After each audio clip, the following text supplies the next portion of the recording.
Hello दोस्तों, आप सभी का स्वागत है पेपर एनालिसिस वन के ऊपर। और मैं हूं आपके साथ डिकी सर, और हम कर रहे थे कलाम की 33 परीक्षा की जो टेस्ट सीरीज है उसका एनालिसिस कर रहे थे। उसका पाठ्यक्रम है उसका एनालिसिस कर रहे थे किसके माध्यम से, एमसीक्यू के माध्यम से। सबसे पहले शुरुआत करते हैं हम क्या कर रहे थे, कलाम रीट टेस्ट की बात करते हैं। कलाम रीट टेस्ट की बात करते हैं। और टेस्ट कौन सा आपका माइनर टेस्ट है। कौन सा टेस्ट है, माइनर टेस्ट 10 की बात करते हैं। और ये कब होगा आपका, आज ये टेस्ट होगा आपका। टाइम क्या आपका 2 PM से ये टेस्ट शुरू होने वाला है। जो माइनर टेस्ट 10 के सिलेबस की बात करें दोस्तों, तो सिलेबस का क्या कर रहे थे हम दोस्तों, एनालिसिस कर रहे थे। और ये एनालिसिस किसके माध्यम से कर रहे थे हम, एमसीक्यू के माध्यम से। यानी जितने ज़्यादा एमसीक्यू करते हैं उतना ज़्यादा हमें बेनिफिट मिलता है। इसी सिलेबस के अंदर आपके 2 पॉइंट दिए हुए थे आपकी, विद्यालय प्रबंधन समितियाँ और राष्ट्रीय शिक्षा नीति 2020। तो यहाँ पर बात करते हैं दोस्तों, कल हमने किया था विद्यालय प्रबंधन यानी मैनेजमेंट। यहाँ पर 2 सिद्धांत पढ़े थे, पोस्ट कॉर्प और आपके जो लूथर गुलिक और आपके हेनरी फ्यूल। हेनरी फ्यूल को क्या बोला जाता है, आपका प्रबंधन सिद्धांतों के जनक भी बोला जाता है। उन्होंने 14 सिद्धांत दिए थे इसलिए बोला जाता है। इसके अलावा आपकी प्रबंधन की कौन कौन सी युक्तियाँ, किस प्रकार से प्रबंधन किया जाता है, वो सारी चीज़ें पढ़ी थी। प्रबंधन समितियों की बात करें तो 2 पढ़ी थी हमने, एसएमसी और आपकी एसटीएमसी। देखो सबसे पहले 1999 में आई थी आपकी एसटीएमसी। जब भी हम नया टॉपिक स्टार्ट करते हैं तो कल क्या पढ़ा था वो चीज़ आपको याद होनी चाहिए। तो 1999 के अंदर एसटीएम आई थी। फिर एसटीएमसी को ही 2003 में प्राथमिक स्कूल में लागू किया गया। फिर इन दोनों को अलग कर किया गया आपके 2009 के अंदर। ये चीज़ें हमने पढ़ी थी। इसके अलावा एसएमसी में जो हमने सदस्य संख्या पढ़ी थी 16 थी। एसटीएमसी में जो सदस्य संख्या पढ़ी थी वो कितनी थी आपकी, 23 थी। और इनके अलावा इनके कार्य, कर्तव्य वगैरह इस प्रकार के क्वेश्चन आपके पूछे गए थे। जितने भी प्रीवियस ईयर क्वेश्चन पूछे जा चुके हैं, इसके साथ साथ जितने प्रीवियस ईयर क्वेश्चन पूछे जा सकते हैं वो ऑप्शन की व्याख्या के साथ आपको सारे कवर करवाए गए। जिन दोस्तों ने देखी है वो कमेंट के अंदर जरूर बताना कल की क्लास कैसी लगी थी आपको, ताकि हमें भी मोटिवेशन मिलता रहे। और जिन दोस्तों ने देखी वो अपने प्लेलिस्ट में जाके इस क्लास को देख सकते हैं। प्लेलिस्ट में जाइए और प्लेलिस्ट में आपको क्लास मिल जाएगी आपकी। इसके अलावा बात करते हैं दोस्तों, कुछ दोस्त बोलते हैं सर इनकी पीडीएफ कहाँ पर मिलेगी। तो पीडीएफ मिलेगी अपने टेलीग्राम चैनल है दोस्त। और टेलीग्राम चैनल वही नाम है आपका जो यूट्यूब चैनल का नाम है, पेपर एनालिसिस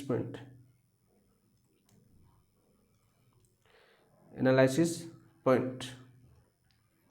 इसी चैनल पर सारी पीडीएफ मिलती है। जो हम एमसीक्यू करते हैं वो भी इसी चैनल पर मिलती है। इसके साथ साथ थ्योरी की जो आपके लिए इंपॉर्टेंट बुकलेट है वो भी इस पर डाली हुई है। जाके आप सर्च कर लेना विद्यालय प्रबंधन एवं प्रबंधन समितियाँ, तो उसी के नाम के साथ आपकी बुकलेट आपको मिल जाएगी दोस्तों। क्योंकि बुकलेट बहुत ज़्यादा हो जाती है, आपको सर्च करना पड़ेगा। टेलीग्राम पर जाना और टेलीग्राम पर जाके सर्च कर लेना और ये बुकलेट आपको मिल जाएगी। आप प्रिंट निकलवाना, प्रिंट निकलवा के आप पढ़ सकते हो दोस्तों। आराम से क्लीन पीडीएफ है आपकी। आज हम टॉपिक करने वाले आपकी राष्ट्रीय शिक्षा नीति 2020 और आपकी राजस्थान परीक्षा पे में। इसके भी क्वेश्चन किस में देखने को मिलेंगे, आपके टेस्ट 10 में देखने को मिलेंगे। यानी आज वाला जो टेस्ट है उसके अंदर ये क्वेश्चन देखने को मिलेंगे। तो चलिए दोस्तों शुरुआत करते हैं। शुरुआत करने से पहले जिन दोस्तों ने अभी तक चैनल को सब्सक्राइब नहीं किया तो चैनल को सब्सक्राइब कर लेना। वीडियो को लाइक नहीं किया तो वीडियो को लाइक कर देना। और कमेंट के अंदर जरूर बताना आपको क्वेश्चन कैसे लग रहे हैं, आपकी प्रैक्टिस कैसी हो रही है। आपने अब तक पढ़ लिया होगा क्योंकि आज टेस्ट है, तो आपने राष्ट्रीय शिक्षा नीति 2020 भी पढ़ी होगी। तो साथ साथ आंसर भी दीजिए और अपना आकलन भी कीजिए कि आपके कितने क्वेश्चन सही हुए, आपने पढ़ा था। तो आप जब एमसीक्यू निकालोगे आपके आंसर कितने सही हो रहे कितने गलत हो रहे, उससे आप अपना आकलन कर सकते हो कहाँ पर आपकी कमी रही, कौन सा टॉपिक आपको पूरा तैयार नहीं है। तो इसका आकलन कब होगा, जब आप एमसीक्यू निकालोगे। तो साथ साथ आंसर भी जरूर देना दोस्तों। बाकी कमेंट के अंदर आज जरूर बताना आज टेस्ट देने के बाद जो हमने आकलन आपके माइंड टेस्ट 10 का सिलेबस किया पूरा। सितंबर माह का करंट अफेयर्स, कला संस्कृति के 3 टॉपिक थे आपके, दुर्ग और आपके महल बावड़िया और मंदिर वगैरह ऐतिहासिक स्थल वाला। और इसके अलावा बात करें आपके एक आधुनिक इतिहास का टॉपिक था, राजस्थान के व्यक्तित्व है जो हमने किया है। इसके अलावा आपके उपचारात्मक निदानात्मक के जो मापन है वो आपके आईसीटी के 3 टॉपिक किए हमने, आईसीटी की 3 क्लासें किए, वो आपकी इस टेस्ट में देखने को मिलने वाली है। तो सारे हम क्वेश्चन कर चुके हैं। भाषा साहित्य का टॉपिक हम कर चुके हैं। तो जितने हम 90 क्वेश्चन की बात करते हैं, 90 क्वेश्चन का मैटर लगभग आपका कंप्लीट हो चुका है। आपकी एक टॉपिक बचता है आपका राष्ट्रीय शिक्षा नीति 2020, जो अभी आपका हो जाएगा दोस्त। तो चलिए दोस्तों जल्दी जल्दी करते हैं। 2 बजे से आपका टेस्ट भी है, तो आपको जल्दी से इसका वीडियो एनालिसिस भी आपको करना है। साथ साथ आपको प्रश्न का आकलन, क्वेश्चन के आंसर देखिए आपका आकलन भी करना है। देखिए बात करते हैं आज के पहले क्वेश्चन की। देखिए बहुत ही अच्छा क्वेश्चन है। द्वितीय शिक्षा नीति लागू होने का वर्ष कौन सा है। द्वितीय शिक्षा नीति 1968 है, 1986 है, 1992 है या 2009 है। तो राइट आंसर क्या हो जाएगा दोस्त, राइट आंसर हो जाएगा आपका 1986। ऑप्शन नंबर 2 आपका राइट आंसर हो जाएगा। बाकी ऑप्शनों की बात करें, 1968 के अंदर आपकी प्रथम शिक्षा नीति आई थी। कौन सी नीति आई थी आपकी, प्रथम शिक्षा नीति। सीधा पूछे कि प्रथम शिक्षा नीति कब आई थी, तो 1968 के अंदर आई थी। 1992 की बात करें यानी 1992 में, तो संशोधित यानी 1986 में संशोधन कब हुआ था दोस्त। संशोधन की बात करें तो संशोधन होता है आपका 1992 में, यानी इसको क्या बोलते हैं आपकी संशोधित शिक्षा नीति बोलते हैं, संशोधित शिक्षा नीति। एक ऑप्शन दे रखा है आपका 2009। 2009 में क्या आया था आपका दोस्तों, RT एक्ट आया था आपका, RT एक्ट 2009 आया था आपका, ठीक है। यानी निःशुल्क शिक्षा का अधिकार 2009, निःशुल्क शिक्षा का अधिकार 2009, जबकि किससे संबंधित था आपका, शिक्षक से संबंधित था, ठीक है दोस्तों। तो हमें पूछा गया था कि द्वितीय शिक्षा नीति लागू होने का वर्ष कौन सा था, तो 1986, ऑप्शन नंबर 2 आपका राइट आंसर। नेक्स्ट क्वेश्चन की बात करते हैं, क्वेश्चन नंबर 2 की। ये देखिए अच्छा क्वेश्चन है। जून 2016 में नई शिक्षा नीति, जून 2016 में नई शिक्षा नीति के विकास हेतु गठित समिति की अध्यक्षता किसने की थी? डॉक्टर अनिल साहनी ने की थी, सौ TS सुब्रमण्यम ने की थी, डॉक्टर अरुण जेटली ने की थी, डॉक्टर प्रकाश जावड़ेकर ने की थी। तो किसने की थी दोस्तों आपकी? सौ TS सुब्रमण्यम ने की थी, ठीक है। कब? जून 2016 में नई शिक्षा नीति लागू हुई थी। यहाँ पर दे रखा था दोस्तों, देखो डॉक्टर प्रकाश जावड़ेकर दे रखा है। डॉक्टर प्रकाश जावड़ेकर की बात करें, इन्होंने आपकी बात करी आपकी 29 जुलाई 2020 को नई शिक्षा नीति 2020 जारी की थी। इन्होंने क्या की थी आपकी 29 जुलाई 2020 को नई शिक्षा नीति, नई शिक्षा नीति 2020 जारी की। तो जारी करने वाले मंत्री कौन थे? ये तो प्रकाश जावड़ेकर थे। इनके अलावा एक व्यक्ति और कौन थे? इनके अलावा थे आपके रमेश पोखरियाल निशंक, के अंदर केंद्रीय मानव संसाधन विकास मंत्री थे आपके रमेश पोखरियाल। कौन थे आपके? रमेश पोखरियाल निशंक। सीधा यह क्वेश्चन पूछा जा सकता है कि राष्ट्रीय शिक्षा नीति 29 जुलाई 2020 को जारी हुई थी, वो किसने जारी की थी? तो प्रकाश जावड़ेकर और आपके रमेश पोखरियाल निशंक थे, जो आपके मानव संसाधन मंत्री थे। कौन से मंत्री थे? आपके केंद्रीय मानव संसाधन मंत्री थे। कब जारी की थी? ये डेट याद कर लेना भाई। राष्ट्र जो नई शिक्षा नीति NEP 2020 है, वो कब जारी हुई थी आपकी? 29 जुलाई 2020 को जारी हुई थी। इंपॉर्टेंट डेट है और सीधी आपके एग्जाम में पूछी जाती है, ठीक है दोस्त। तो और 2016 में जो नई शिक्षा नीति तो गठित समिति बनी थी, उसकी अध्यक्षता किसने की थी? TSR सुब्रमण्यम ने की थी। ऑप्शन नंबर 2 आपका राइट आंसर है। नेक्स्ट क्वेश्चन की बात करते हैं। देखिए क्वेश्चन आ गया अपना, जून 2017 में राष्ट्रीय शिक्षा नीति 2019, जून 2017 में राष्ट्रीय शिक्षा नीति 2019 के मसौदे हेतु गठित समिति की अध्यक्षता किसने की थी? यहाँ पर दे रखा डॉक्टर अनिल साहनी, डॉक्टर कृष्णा स्वामी कस्तूरी रंगन, डॉक्टर TSR सुब्रमण्यम। इन्होंने तो की थी आपकी जून 2016 में। देखो अभी हमने देखा था, इन्होंने कब की थी आपकी? जून 2016 में अध्यक्षता की थी। फिर ये आप इनका स्वर्गवास हो गया था आपका, ठीक है। इसके बाद हम जून 2017 में एक समिति का गठन किया गया राष्ट्रीय शिक्षा नीति 2019 के नाम से। उसकी अध्यक्षता की थी डॉक्टर कृष्ण स्वामी कस्तूरी रंजन। किसने की थी? डॉक्टर कृष्णा स्वामी कस्तूरी रंजन ने इनकी अध्यक्षता की थी, ठीक है दोस्त। और इन्होंने रिपोर्ट कब सौंपी? इन्होंने रिपोर्ट कब दी दोस्त? इन्होंने रिपोर्ट दी थी आपकी 31 जुलाई 2019 को। कब दी थी? 31 मई 2019 को, 31 मई 2019 को अपनी रिपोर्ट दी। फिर इसी रिपोर्ट का आधार मानकर, इसी रिपोर्ट को क्या बना? आधार माना। इसी रिपोर्ट को आधार मानकर 29 जुलाई 2020 को, 29 जुलाई 2020 को NEP 2020 जारी हुई, 2020 जारी हुई। सीधा पूछ लिया कि NEP 2020 जारी किस रिपोर्ट के आधार पर हुई? तो आपकी कृष्ण स्वामी कस्तूरी रंजन रिपोर्ट के आधार पर। किसके? कृष्ण स्वामी कस्तूरी रंजन रंगन है या रंजन है? ये आपका रंगन है, ठीक है। तो डॉक्टर कृष्ण स्वामी कस्तूरी रंगन के अध्यक्षता में जो समिति गठित हुई थी, उसको आधार माना गया था। तो किसकी रिपोर्ट के आधार पर? कृष्ण स्वामी कस्तूरी रंगन की अध्यक्षता वाली कमेटी की जो रिपोर्ट थी, उसके आधार पर NEP 2020 जारी की गई। ऐसा क्वेश्चन पूछा जाता है दोस्तों। तो ऑप्शन नंबर 2 आपका राइट आंसर है। और कब जारी हुई थी? 29 जुलाई 2020 को हम चेक कर चुके हैं दोस्तों। नेक्स्ट क्वेश्चन की बात करते हैं। देखो क्वेश्चन आ गया, मैंने बताया था कि ये क्वेश्चन पूछा जाता है। तो नई शिक्षा नीति 2020 को किस तारीख को जारी की गया था और इसे जारी करने वाले मंत्री कौन थे?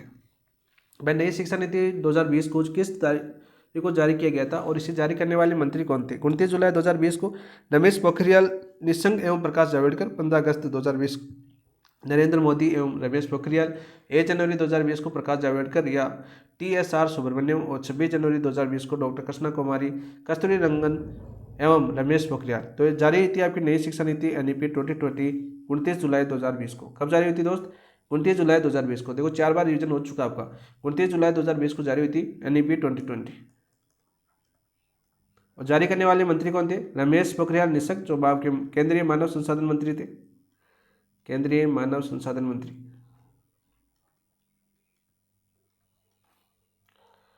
और आपके कौन थे, आपके प्रकाश जावड़ेकर।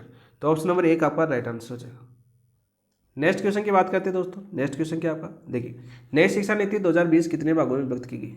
नई शिक्षा नीति 2020 को कितने भागों में विभक्त किया गया, 2 भाग में है, 3 भाग में है, 4 भाग में है, 5 भाग में। तो याद करना दोस्तों, 4 भागों के अंदर विभाजित किया गया। कितने भागों में, 4 भागों में विभाजित किया गया। ठीक है दोस्तों, ये 4 भाग कौन कौन से आपके, देखो भाग भी याद कर लेना साथ साथ। पहला भाग की बात करें तो पहला भाग 1 है आपका स्कूल शिक्षा। भाग 1 में क्या आपका, स्कूल शिक्षा, स्कूल शिक्षा। वही पूछे आपको भाग 2। भाग 2 की बात करें, भाग 2 के अंदर क्या होगा, भाग 2 के अंदर आपकी उच्चतर शिक्षा, उच्चतर शिक्षा। वही बात करें भाग 3 के अंदर क्या है आपकी, भाग 3 के अंदर क्या है, भाग 3 के अंदर आपकी अन्य केंद्रीय विचारणीय मुद्दे, अन्य केंद्रीय विचारणीय मुद्दे, विचारणीय मुद्दे। ये भाग 4 की बात करें आपकी, भाग 4 के अंदर क्या है आपका दोस्त, तो भाग 4 के अंदर आपकी क्रियान्वयन की रणनीति, क्रियान्वयन की रणनीति, सीधा क्वेश्चन पूछा जाता है आपका।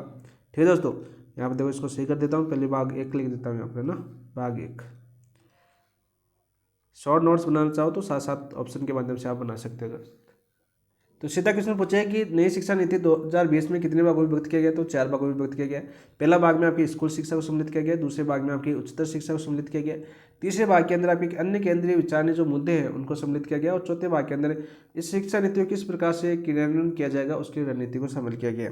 वही पूछ लिया कि नई शिक्षा नीति को कितने अध्याय आपके, नई शिक्षा नीति में अध्याय पूछे आपके, नोट लगा के याद कर लेना दोस्तों। नई शिक्षा नीति में कुल अध्याय पूछे, सीधा किससे पूछा जाएगा कि कुल कितने अध्याय है, तो कुल अध्याय आपके 27 है। कितने दोस्तों आपके, 27 है। मोस्ट इंपोर्टेंट क्वेश्चन है और सीधा आपका पूछ लिया जाता है कभी कभी। तो ऑप्शन नंबर 3 आपका राइट आंसर हो जाएगा। कितने हो जाएगा आपके, 4 भागों के अंदर विभक्त किया गया है। नेक्स्ट क्वेश्चन की बात करते हैं दोस्तों। नेक्स्ट क्वेश्चन क्या आपका, देखिए अच्छा क्वेश्चन है आपका, ये भी क्या दिया हुआ आपका, नई शिक्षा नीति 2020 के आधारभूत स्तंभ कौन कौन से, आधारभूत स्तंभ कौन कौन से, बताओ भाई कौन कौन से ऊपर जोर दिया गया है। नहीं बात करें तो यहाँ पर बात करें दोस्तों, पहुंच दे रखा है पहला में ऑप्शन, समानता, गुणवत्ता, वहनीयता या जवाबदेही पर। दूसरा ऑप्शन दे रखा है आपका स्वतंत्रता, समानता, भाईचारा, गुणवत्ता, जवाबदेही। तीसरा ऑप्शन दे रखा है आपका पहुंच, समानता, शिक्षा, वहनीयता और संस्कृति। और चौथा ऑप्शन दे रखा है आपका शिक्षा, गुणवत्ता, तकनीकी, जवाबदेही और वरीयता। तो भाई अभी पूछा गया क्वेश्चन की नई शिक्षा नीति 2020 के आधारभूत स्तंभ कौन कौन से, तो दोस्तों पहुंच है आपकी, तो क्या आपकी पहुंच, ठीक है, एक्सेस, इंग्लिश में याद कर लेना साथ साथ, एक्सेस, ठीक है। समानता की बात करें, इक्वलिटी, समानता का मतलब क्या हो गया आपका, इक्वलिटी। गुणवत्ता का मतलब हो गया आपका क्वालिटी, भाई कैसे सम्मिलित है, इस पर जोर दिया गया, किस पर, क्वालिटी के ऊपर भी। वहनीयता का मतलब आपका होगा अफोर्डेबल, अफोर्डेबिलिटी। स्पेलिंग देख लेना दोस्तों साथ साथ। जवाबदेही का मतलब क्या हो गया आपका, अकाउंटेबिलिटी।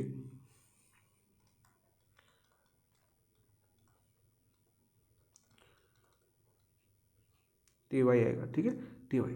तो इंग्लिश में शब्द याद करना दोस्तों, पूछ लिया जाता है कि कौन सा शब्द आधारभूत स्तंभ में शामिल नहीं है, तो इंग्लिश वाला नाम आपको दिया होगा, क्योंकि अभी एक क्वेश्चन पूछा गया था पीछे के एग्जाम में, जहाँ पर ये नाम दिए हुए थे जिसमें से एक आपका नाम गायब था, और पूछा गया था कि कौन सा आधारभूत स्तंभ में सम्मिलित नहीं है, ठीक है। तो याद कर लेना, असेस, क्वालिटी,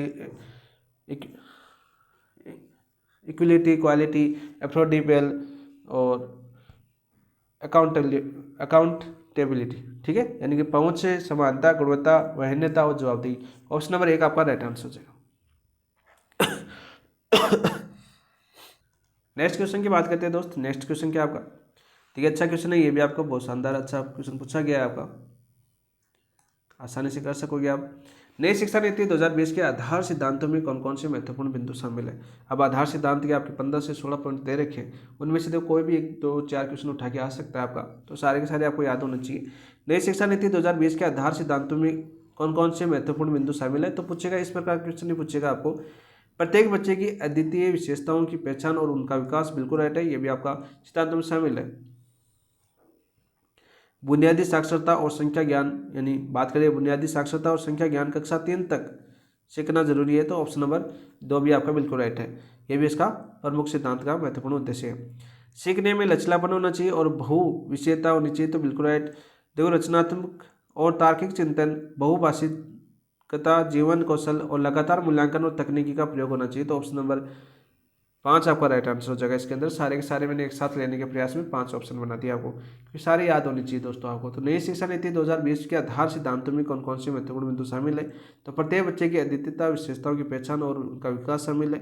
बुनियादी साक्षरता और संख्या ज्ञान कक्षा 3 तक प्राप्त होना चाहिए, ये भी इसमें शामिल है। सीखने में लचीलापन और बहुविषयता विषय शामिल है, और रचनात्मक और तार्किक चिंतन और बहुभाषिता, जीवन कौशल, लगातार मूल्यांकन और तकनीकी का प्रयोग भी इसमें शामिल है, तो ऑप्शन नंबर 5 आपका राइट आंसर हो जाएगा। नेक्स्ट क्वेश्चन की बात करते हैं दोस्त, ये देखिए अच्छा क्वेश्चन आपका एक और। नई शिक्षा नीति 2020 का मुख्य विजन क्या है। देखो मोस्ट इंपॉर्टेंट क्वेश्चन है और सीधा सीधा बार बार ये क्वेश्चन पूछा गया है कि मुख्य विजन क्या है। नई शिक्षा नीति 2020 का मुख्य विजन क्या है। भारत को वैश्विक ज्ञान सुपर पावर बनाने वाली शिक्षा प्रणाली विकसित करना, तो बिल्कुल राइट। भारत को क्या बनाना है, भारत को वैश्विक ज्ञान सुपर पावर बनाने वाली शिक्षा प्रणाली विकसित करना। अभी टाइम लगेगा भाई इसके अंदर, बिल्कुल राइट है, ये इसका मुख्य विजन है। छात्रों में संवैधानिक मूल्यों और मूल्य कर्तव्य के प्रति सम्मान और विकास करना, बिल्कुल ये भी इसका मुख्य विजन है। छात्रों में संवैधानिक मूल्यों और मूल कर्तव्य आपके संविधान कौन से भाग में, आपके संविधान के 4 के अंदर, अनुच्छेद 51(1) के अंदर, ठीक है। ये सारे क्वेश्चन हम पढ़े हुए हैं आपकी। छात्रों में संवैधानिक मूल्य और मूल कर्तव्यों के प्रति समान विकास करना। मूल कर्तव्य कितने कमेंट के अंदर बताना आपके, ठीक है। आपको मैं बता देता हूँ 11 है, और 11वां कब जुड़ा था, कौन से संविधान संशोधन के तहत जोड़ा गया था, ये आपको कमेंट के अंदर बताना है। छात्रों में देश के साथ जुड़ाव और वैश्विक नागरिक बनने की क्षमता का विकास करना, बिल्कुल राइट, ये भी आपका मुख्य विजन है। इसका नई शिक्षा नीति 2020 का विजन की बात करें तो भारत को वैश्विक ज्ञान सुपर पावर बनाने वाली शिक्षा प्रणाली विकसित करना है। छात्रों में संवैधानिक मूल्यों और मूल कर्तव्य के प्रति सम्मान का विकास करना, छात्रों में देश के साथ जुड़ाव और वैश्विक नागरिक बनने की क्षमता का विकास करना है, बिल्कुल राइट। तो ऑप्शन नंबर 4 आपका राइट आंसर। जब आप टीचर बन जाओगे तो आपके लिए और ज़्यादा वर्क बढ़ जाएगा स्कूलों के अंदर। ऑप्शन नंबर 4 आपका राइट आंसर हो जाएगा।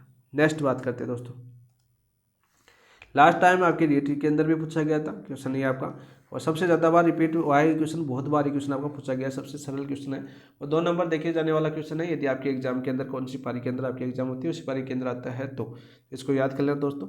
नई शिक्षा नीति 2020 में 10+2 व्यवस्था की जगह किस नई संरचना को लागू किया गया। नई शिक्षा नीति 2020 में 10+2 व्यवस्था की जगह किस नई संरचना को लागू किया गया है। 4+4+4, 5+3+3+4, 3+3+4+2, 6+2+2+4। तो बताओ भाई, तो ये लागू किया गया आपके 5+3+3+4। ऑप्शन नंबर 2 आपका राइट आंसर हो जाएगा। सीधा क्वेश्चन पूछा जाता है आपका, बहुत बार ये क्वेश्चन पूछा गया दोस्तों। नेक्स्ट क्वेश्चन की बात करते हैं दोस्तों। नेक्स्ट क्वेश्चन क्या आपका, बहुत ही अच्छा क्वेश्चन है दोस्त ये। तो क्वेश्चन क्या है आपका, क्वेश्चन है आपका ECCE के संबंध में निम्नलिखित में से कौन सा कथन असत्य है। ECCE के संबंध में निम्नलिखित में से कौन सा कथन असत्य है। तो पहले सबसे पहले तो आपको असत्य को गोल कर लेना है, कौन सा हमें असत्य है, क्योंकि ऐसे क्वेश्चन हमारे गलत होने की संभावना हो जाती है जब आप असत्य को लास्ट टाइम आपको याद नहीं होता। जब तक आप नीचे चौथे ऑप्शन तक पूछते हो तब तक असत्य को भूल जाते हो। यदि गोल डायरेक्ट किया हुआ है तो 40 से 50% तक आपकी बात करें सही होने के चांसेस बढ़ जाते हैं। ये आपके एग्जाम को पेपर सोल्व करने का एक तरीका होता है। तो देखो आपके ECCE के बारे में पूछा, में असत्य कौन सा है। देखो बच्चों का मस्तिष्क 6 वर्ष की आयु तक 85% तक विकसित हो जाता है भाई। अतः ये प्रारंभिक 6 वर्ष मानसिक विकास और शारीरिक वृद्धि के लिए सबसे महत्वपूर्ण है, बिल्कुल राइट है, ये तो आपका बिल्कुल सत्य है। ECC में मुख्य केवल पाठ्य पुस्तक आधारित शिक्षा शामिल है। मुख्य क्या है आपकी, पाठ्य पुस्तक शिक्षा आधारित शामिल है नहीं, ये आपका गलत हो जाएगा।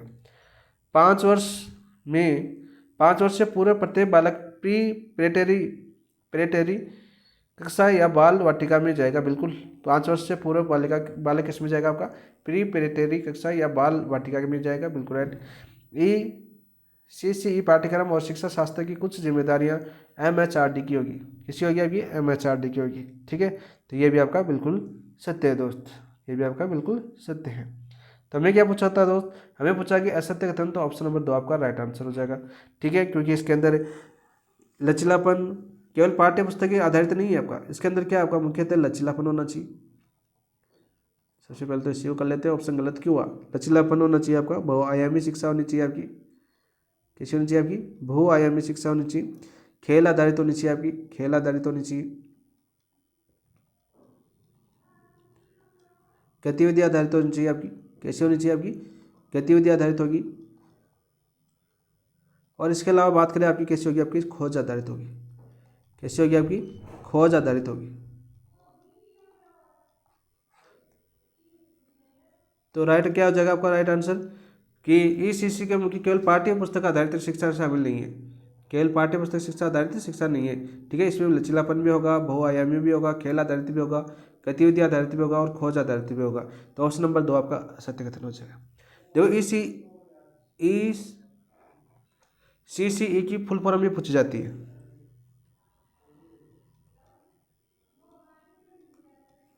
फुल फॉर्म क्या आपके, अर्ली चाइल्डहुड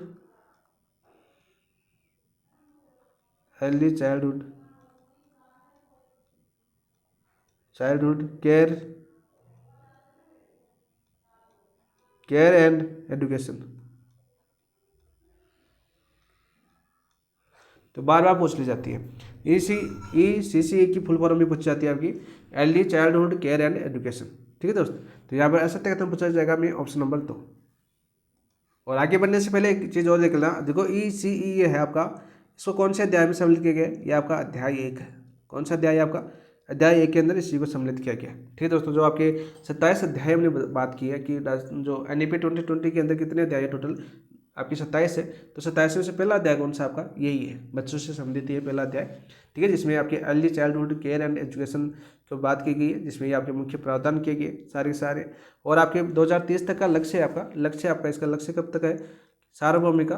तो 2030 तक ECCE के सार्वभौमिकरण का लक्ष्य रखा गया, यानी पूरे भारत में लागू हो जाएगी 2030 तक करण का लक्ष्य। पूछा जा सकता है कि ECCE के सार्वभौमिकरण का लक्ष्य कब तक रखा गया, तो 2030 तक रखा गया है। तो हर चीज़ पॉइंट टू पॉइंट जितने इंपॉर्टेंट क्वेश्चन बनते हैं वो सारे एक साथ हमें करने हैं दोस्तों। नेक्स्ट क्वेश्चन की बात करते हैं। क्वेश्चन नंबर नेक्स्ट क्या है आपका, ये देखिए बहुत ही अच्छा क्वेश्चन है, ये भी आपका बुनियादी शिक्षा से संबंधित क्वेश्चन दिया हुआ है। देखो क्या दिया हुआ आपका क्वेश्चन दिया हुआ आपका, बुनियादी साक्षरता और संख्या ज्ञान यानी foundational literacy and numeracy FLN। इस शब्द को याद करना दोस्तों, पूरा नाम नहीं आएगा आपके एग्जाम के अंदर, शॉर्ट नाम पूछा जाएगा, FLN ही आपके एग्जाम के अंदर देखने को मिलेगा। तो ये छोटे छोटे शब्द आपको याद होने चाहिए। बुनियादी साक्षरता और संख्या ज्ञान FLN की बात करें कि अंतर्गत वर्ष 2025 तक प्रत्येक बालक को किस स्तर तक ये साक्षरता और संख्या ज्ञान प्राप्त करना अनिवार्य है। साक्षरता और संख्या ज्ञान प्राप्त करना किस कक्षा स्तर तक अनिवार्य कर दिया गया है दोस्तों, कक्षा 1 तक, कक्षा 2 तक, कक्षा 3 तक या कक्षा 4 तक। तो राइट आंसर हो जाएगा आपका ऑप्शन नंबर 3 गया, आपका राइट आंसर हो जाएगा आपका कक्षा 3 तक। और बहुत ही इंपॉर्टेंट क्वेश्चन है, सीधा क्वेश्चन पूछा जाएगा। तो सबसे पहले बात करते हैं आपकी जो बुनियादी साक्षरता और संख्या ज्ञान है, इसके कौन से अध्याय की बात करता है, ये आपके अध्याय 2 की, यानी इसको अंदर कौन से अध्याय के अंदर इसको सम्मिलित किया गया, आपके अध्याय 2 के अंदर सम्मिलित किया गया। सीधा क्वेश्चन आपका पूछा जाता है। तो ऑप्शन नंबर 3 आपका राइट आंसर हो जाएगा। नेक्स्ट बात करते हैं दोस्तों नेक्स्ट क्वेश्चन की। ये देखिए एक क्वेश्चन आपका इंपॉर्टेंट बनता है अध्याय 2 से, हर जितने क्वेश्चन इंपॉर्टेंट बनते हैं वो सारे आपको यहाँ पर मिलेंगे दोस्त। सामाजिक आर्थिक रूप से पिछड़े क्षेत्रों में FLN के तहत अधिकतम छात्र शिक्षक अनुपात क्या, ये आपके अभी पूछा गया क्वेश्चन है 2025 के अंदर ही, याद कर लेना, मोस्ट इंपॉर्टेंट क्वेश्चन। तो ये पूछा गया है तो आपकी कोई और पूछ सकता है। तो सामाजिक आर्थिक रूप से पिछड़े क्षेत्रों में FLN के तहत अधिकतम छात्र शिक्षक अनुपात क्या है, 30:1, 25:1, 35:1 और 40:1। और हो सके यहाँ पर ज़्यादातर दोस्त कौन सा करके आएंगे, 35:1 वाला करके आएंगे। लेकिन याद रखना दोस्तों, सामाजिक और आर्थिक रूप से पिछड़े क्षेत्रों में FLN के, तो ये इस क्षेत्र को याद करना, सामाजिक और आर्थिक रूप से पिछड़े क्षेत्र, इंपॉर्टेंट लाइन ये बन रही है यहाँ पर, ठीक है। तो इसके अंदर आपके छात्र शिक्षक अनुपात कितना है दोस्त, इसके अंदर छात्र शिक्षक अनुपात आपके 25:1 है। ऑप्शन नंबर, यदि 25 छात्र है तो वहाँ पर 1 शिक्षक होगा दोस्तों। तो सामाजिक और आर्थिक रूप से पिछड़े हुए, जैसे आप बॉर्डर एरिया ले सकते हो, वहाँ पर 25 बालकों के ऊपर एक शिक्षक होगा दोस्तों। और ऐसे पूछ ले कि जो छात्र शिक्षक अनुपात पूछे सामान्य क्षेत्रों के अंदर, प्रत्येक विद्यालय में छात्र शिक्षक अनुपात कितना होगा, नोट लगा के याद कर लेना दोस्तों। प्रत्येक विद्यालय में छात्र शिक्षक अनुपात, प्रत्येक विद्यालय में छात्र शिक्षक अनुपात कितना होगा आपका, एनईपी 2020 के तहत बात करें, आपके अध्याय 2 के तहत बात करें, ठीक है, FLN के बाद अनुसार बात करें तो आपका प्रत्येक विद्यालय में छात्र अनुपात होगा आपका 30:1। यदि इस लाइन को देखो, ये लाइन नहीं दी हुई आपको, सामाजिक आर्थिक रूप से पिछड़े हुए क्षेत्रों की लाइन वाले ये शब्द नहीं लिखे हो ना, तो आपको 30:1 करना, कन्फ्यूज मत होना। यहाँ पर थोड़ा सा समझ लेना इस क्वेश्चन को। यहाँ पर दो तरह के क्वेश्चन बनेंगे, ये तो वो बनेंगे जो आर्थिक रूप से पिछड़े हुए क्षेत्र है वो, एक आपका सामान्य विद्यालय, जैसे अपने गाँव का विद्यालय, हम पिछड़े हुए क्षेत्र में नहीं रहते हैं, तो वहाँ पर छात्र शिक्षक अनुपात कितना होगा आपका 30:1 होगा। और जो पिछड़े हुए हैं, सामाजिक रूप से आर्थिक रूप से पिछड़े हुए गांव हैं, वहाँ पर 25 पर एक अध्यापक मिलेगा दोस्तों। दोनों क्वेश्चन आपको डाउट में डाल सकते हैं, याद कर लें दोस्तों। और 35 वाला भी आपको डाउट 40:1 भी डाल सकता है, वो आपकी RT एक्ट आपने यदि पढ़ा है 2009 2011, तो वहाँ पर आपको ये क्वेश्चन सारे के सारे आपके कन्फ्यूज वाले क्वेश्चन है, ठीक है। तो यहाँ पर ऑप्शन नंबर 2, इन चीज़ों को देखो, शब्दों को पकड़ना दोस्तों, इस अनुपात को मत रटना, इन शब्दों को पकड़ना है आपको। क्या पकड़ना है, शब्दों को पकड़ना है। तो ऑप्शन नंबर 2 आपका राइट आंसर हो जाएगा। नेक्स्ट क्वेश्चन की बात करते हैं दोस्तों। नेक्स्ट क्वेश्चन क्या है आपका, बहुत ही अच्छा क्वेश्चन है, ये भी अच्छा क्वेश्चन पूछा गया। ये आपके अध्याय 3 की बात कर रहा है यहाँ पर। सबसे पहले बात करें दोस्तों, तो आप दे रखा है देखो, ड्रॉप आउट बच्चों की संख्या कम करने हेतु, तो यहाँ पर बात करें दोस्तों, ड्रॉप आउट संख्या कम करने का प्रावधान है, यानी कि आपकी NEP की कौन से अध्याय में सम्मिलित किया गया है पूछे, तो NEP 2020 का अध्याय पूछे, तो अध्याय कौन सा आपका, अध्याय आपका 3। कौन सा अध्याय आपका, अध्याय 3 है। हेतु देखो, ड्रॉप आउट बच्चों की संख्या कम करने हेतु नई शिक्षा नीति के तहत कौन से उपाय अपनाए गए, कौन से उपाय अपनाए गए भाई दोस्तों, बताओ राइट आंसर क्या होगा आपका। पर्याप्त बुनियादी ढांचा और प्रशिक्षित शिक्षक उपलब्ध कराना, बिल्कुल। पर्याप्त बुनियादी ढांचा और प्रशिक्षित शिक्षक उपलब्ध कराना, बिल्कुल है। बच्चों की सहभागिता सुनिश्चित करना, बच्चों की सहभागिता सुनिश्चित करना भी इससे उपाय अपनाया गया है आपका। सामाजिक आर्थिक रूप से वंचित बच्चों के लिए शिक्षा के दायरे में व्यापक बनाना, जो आपके सामाजिक और आर्थिक रूप से वंचित बच्चे हैं उनके लिए शिक्षा के दायरे को व्यापक बनाना, यानी उनके लिए आसान बनाना, हर चीज़ आपको आसानी से मिल सके, इस हिसाब से नियम बनाना ही ड्रॉप आउट बच्चों की संख्या कम करने का नई शिक्षा नीति के तहत उपाय अपनाए गए हैं। तो राइट आंसर क्या हो जाएगा दोस्तों, उपरोक्त सभी आपके राइट आंसर हो जाएगा ऑप्शन नंबर 4। क्या हो जाएगा आपका, ऑप्शन नंबर 4 आपका राइट आंसर हो जाएगा। इसके अलावा यहाँ पर 2 क्वेश्चन और इंपॉर्टेंट बनते हैं। एक तो इंपॉर्टेंट बनता है दोस्तों, एक तो रिपोर्ट सर्वे था आपका NSS और सर्वे की बात करें, इस सर्वे के अनुसार बात करें आपकी, इस सर्वे के अनुसार देखो, वर्ष 2017-18 की बात करते हैं। सर्वे कब आता है आपका, वर्ष 2017-18 में, 2017-18 में 6 से 17 वर्ष, वर्ष 2017-18 में 6 से 17 वर्ष के बीच की उम्र वाले, यानी 6 से 17 वर्ष की उम्र के बालक ले सकते हैं या विद्यार्थी ले सकते हैं। विद्यार्थी जो एक तरह से विद्यार्थी समझ सकते हैं, जो विद्यालय नहीं जाते हैं, आपके विद्यालय नहीं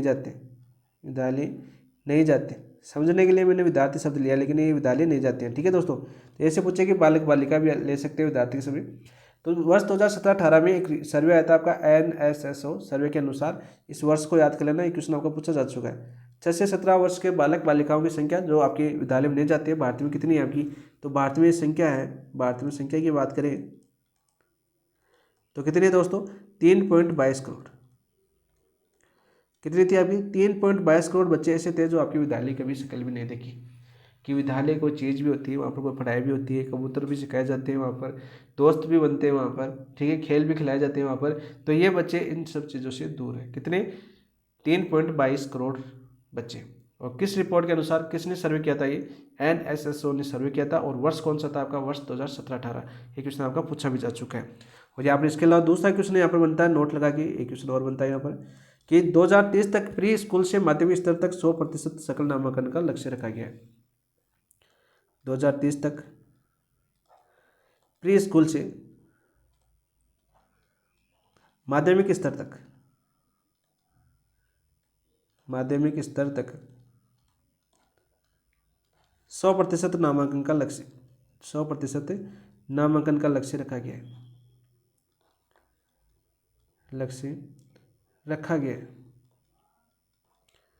ये चीज़ आप नोट करके याद करना साथ ही इस क्वेश्चन के साथ। इससे यहाँ से 2 ही क्वेश्चन ये इंपॉर्टेंट बनते हैं। ये तो ये वाला सीधा क्वेश्चन आ गया आपका कि उपाय क्या क्या किए। इसके अलावा आपका NSSO का सर्वे आ सकता है। इसके अलावा 2030 तक का लक्ष्य पूछा जा सकता है। तो ये पूछ लेगी प्री स्कूल से माध्यमिक स्तर तक 100% नामांकन का लक्ष्य कब तक रखा गया है, तो आपको 2030 तक। ठीक है, कब तक रखा गया है दोस्त, 2030 तक। ऑप्शन नंबर 4 आपका राइट आंसर हो जाएगा। नेक्स्ट क्वेश्चन की बात करते हैं दोस्त। नेक्स्ट क्वेश्चन क्या आपका, ये देखिए दोस्तों, अच्छा क्वेश्चन फिर से आ गया आपका। ये क्वेश्चन भी बहुत पूछा गया है। अभी जब जारी हुई थी 2020 में NEP 2020, तब ये क्वेश्चन बहुत पूछा गया था। इसको याद कर लेना, यहाँ से क्वेश्चन आने की संभावना भी है, क्योंकि यहाँ से क्वेश्चन पूछा भी जाता है। हर बार क्वेश्चन पूछा गया है, चाहे फर्स्ट ग्रेड हो, चाहे सेकंड ग्रेड हो, चाहे नीट हो आपकी। तो वो 5 + 3 + 3 + 4 शिक्षा ढांचे में प्री पेरेटरी स्टेज में कौन सी कक्षाएं आती है। प्री पेरेटरी स्टेज में कौन सी कक्षाएं आती है। कक्षा 1-2 आती है, कक्षा 3 से 5 आती है, कक्षा 6 से 8 आती है, कक्षा 9 से 12 आती है। तो सबसे पहले बात करते हैं दोस्तों कक्षा 1 और 2 की बात करें। ठीक है, और प्री स्कूल पूरा समझ लेते हैं। हमने तो बात करी है आपकी प्री पेरेटरी स्टेज है, वो कौन सी आती है भाई, कक्षा 3 से 5 आती है। तो ऑप्शन नंबर 2 आपका राइट आंसर है। ठीक है, 3 साल का बच्चा होना चाहिए। 3 साल की होगी, कितनी साल की होगी आपकी प्री पेरेटरी स्टेज, 3 साल की होगी। देखो पूरा समझते हैं, जो स्टेज की बात करते हैं, यहाँ से हर स्टेज का क्वेश्चन पूछ ले जाता है। देखो पहली स्टेज कौन सी है आपकी, पहली स्टेज है आपकी फाउंडेशन। कौन सी है दोस्त, फाउंडेशन है। पहली स्टेज याद करना, फाउंडेशन है। ठीक है, कितने वर्ष की आपकी, वर्ष पूछे तो 5 वर्ष। देखो 5, पहले कितनी आपकी 5 वर्ष, तो पहले 5 वर्ष की होगी। आयु बात करें, इसको 2 भागों में बांटा गया। पहले तो आपकी देखो 0 से 3 वर्ष, सॉरी 0 से 6 वर्ष भी हो सकती है, या आपकी 6 से 8 वर्ष भी हो सकती है। ठीक है, 6 से 8 वर्ष तक ये 5 अवस्थाएं हो सकती है आपकी।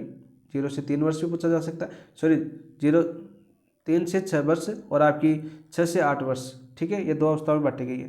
तो पहले इसको क्या बोला गया आपकी 0 से 6, सॉरी 3 से 6 वर्ष की बात करें तो इसको बोला गया आपकी प्री स्कूल या आंगनवाड़ी, प्री स्कूल या आंगनवाड़ी। और ये कितनी साल की होगी आपकी दोस्त, ये होगी आपकी 3 साल की। कितनी साल की होगी, 3 साल की।